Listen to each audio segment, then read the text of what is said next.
Lyrina moved through the ancient forest like a shadow. Her feet made no sound on the fallen leaves. She had trained for 200 years to become the best ranger in the Silverwood Kingdom. The Elven Council trusted her with the most dangerous missions.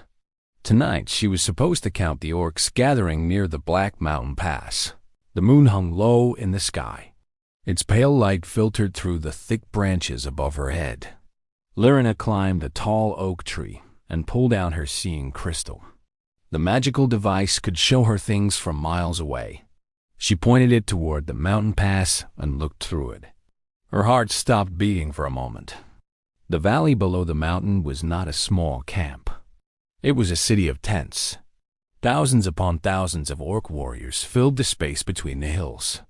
Their fires burned like stars fallen to earth. The smoke from their cooking pots rose into the night sky like a dark cloud. Lyrina counted quickly. She counted again because she could not believe her eyes. The first count showed 40,000 orcs. The second count showed even more. There were at least 50,000 warriors gathered in that valley. Some wore the black armor of the Death Skull tribe. Others carried the red banners of the Blood Moon clan. She saw orcs from tribes that had not worked together for 1,000 years. Someone had united them. Someone had brought together enemies who had fought each other for generations. This was not just an army. This was an invasion force. Lyrina dropped from the tree and ran. She ran faster than she had ever run before. The forest blurred around her as she used ancient elven magic to speed her steps. She had to warn the council. She had to tell them that everything they feared was now real. The journey back to the Silverwood City took her 3 days. She did not sleep. She did not eat. When she finally reached the crystal gates of the city, she collapsed in front of the guards. The Elven Council gathered within the hour. Queen Elindra sat on her throne of living wood. Her silver hair flowed down her shoulders like a waterfall. Around her stood the 12 High Lords of the Elven realm. They listened as Lyrina gave her report. The room fell silent when she finished. High Lord Fenris spoke first. His voice was old and tired. He had fought in the last great war against the orcs 500 years ago. That war had nearly destroyed their people. "We cannot fight 50,000 orcs," he said. "We have only 8,000 warriors. Even with our magic, we would be crushed." Queen Elindra nodded slowly. She looked at the map spread on the table before her. The Black Mountain Pass was the only way into their lands from the east.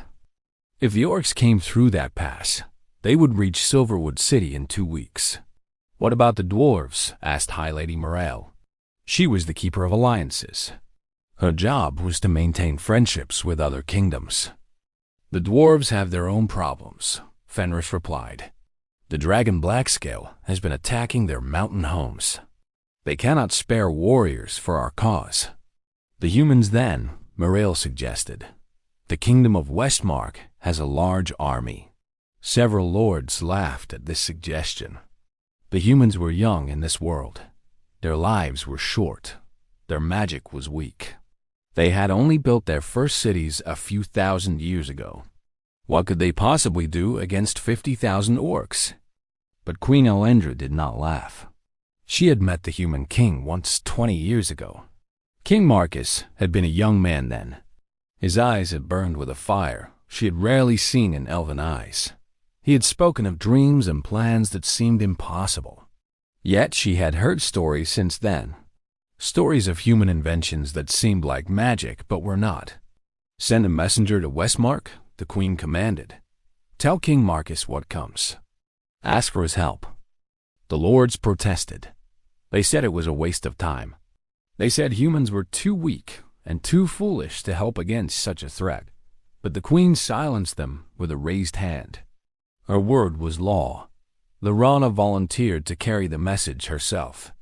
She was exhausted from her journey, but she knew this mission was too important to trust to anyone else. She left that same night, riding her fastest horse toward the human lands. The journey to Westmark took 5 days. Lyrina had never visited the human kingdom before. What she saw amazed her. The humans had built roads of stone that stretched across their land. Carriages without horses moved along these roads, powered by steam and fire. In the cities, tall buildings reached toward the sky. Factories filled the air with smoke as they created tools and machines. Larinna found King Marcus in his war room. He was no longer the young man the queen had met. Gray touched his hair now. Lines marked his face, but his eyes still burned with that same fire. He listened to her message without interruption. When she finished, he asked her questions. He wanted to know everything about the Orc army. How were they organized? What weapons did they carry? How fast could they march? Larinna answered every question as best she could. When she finished, King Marcus smiled. It was not the smile of a man who was afraid. It was the smile of a man who saw a problem he could solve. "Tell your queen that Westmark will help," he said.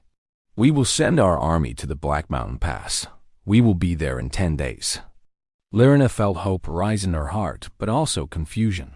The human army was large, perhaps 20,000 soldiers. But 20,000 humans against 50,000 orcs was still a losing battle. Human soldiers were not as strong as elves. They could not use magic. Their lives were too short to master the art of war the way elves could.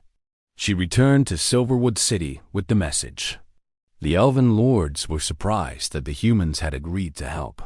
They were also skeptical. What could humans do that elves could not? 10 days later, the combined forces of elves and humans gathered at the entrance to the Black Mountain Pass. The 8,000 elven warriors stood in their silver armor, their bows ready. Behind them, the human army arrived. Larinna watched the humans march into position. They brought strange machines with them, large tubes of metal on wheels, boxes filled with round objects, devices that looked like crossbows but were made entirely of metal. King Marcus rode at the front of his army. He met with Queen Elindra to discuss their battle plan. Larinna was allowed to attend this meeting. "The pass is narrow," the queen said. "We can use that to our advantage. If we hold the entrance, the orcs cannot use their numbers against us." King Marcus nodded. "Yes," he said, "but I have a different plan. We will not just hold them. We will destroy them." The queen raised an eyebrow. "How do you propose to do that?" King Marcus pointed to the mountains on either side of the pass. "My engineers have been busy," he said. "They have placed what we call explosives throughout those mountains. When the orcs enter the pass, we will bring the mountains down on their heads." The queen looked shocked. "You can move mountains?" King Marcus smiled. "We can do many things," he said. "Watch and see." The orc army arrived the next morning. They marched toward the pass like a dark flood. Their war drums echoed off the mountain walls.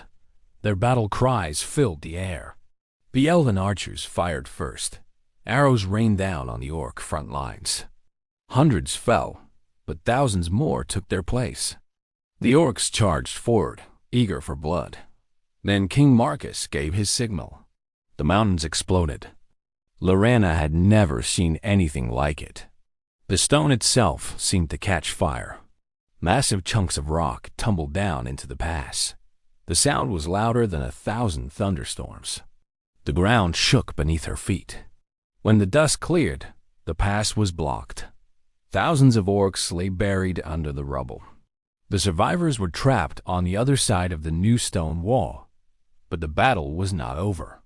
The orcs began climbing over the rubble. They were determined to reach their enemies. This was when King Marcus revealed his other weapons. The metal tubes roared to life. Fire and smoke burst from their mouths. Round objects flew through the air and exploded among the orc ranks. The devices that looked like crossbows fired not one arrow at a time, but hundreds. They cut through the orcs like a farmer cutting wheat. Larinna stood frozen in amazement. She had lived for 250 years. She had seen elven magic do wonderful things, but she had never seen anything like this. The battle lasted 3 hours. When it ended, the orc army was destroyed. Those who survived fled back to their homeland. They would not threaten the Elven kingdom again for many generations. Queen Elindra approached King Marcus after the battle. Her face showed respect she rarely gave to anyone. "How did your people create such power?" she asked. "You have no magic." King Marcus cleaned his sword on his cloak. "We have something better," he said. "We have curiosity. We have the desire to understand how the world works. We call it science." The queen shook her head slowly. "We have lived for thousands of years," she said. "We have mastered magic that could reshape reality itself. Yet we never thought to study the world the way you do." "That is because you have time," King Marcus replied. "You live for centuries. You can afford to wait for problems to solve themselves.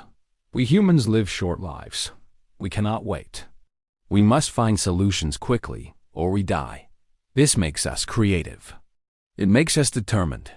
It makes us dangerous." Lyrena understood then why the council had underestimated the humans. They had looked at human weakness and seen only weakness. They had not understood that weakness could become strength.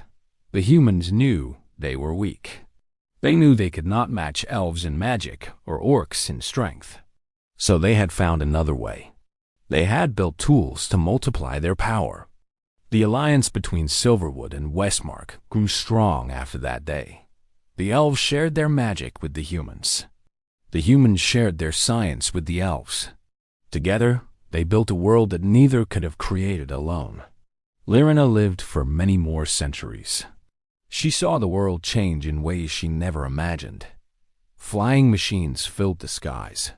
Healing devices cured diseases that once killed thousands.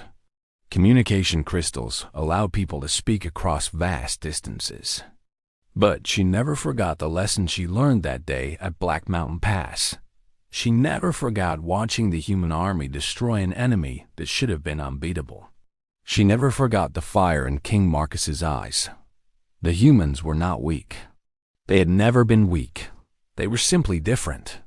And that difference made them the most powerful allies any kingdom could ask for.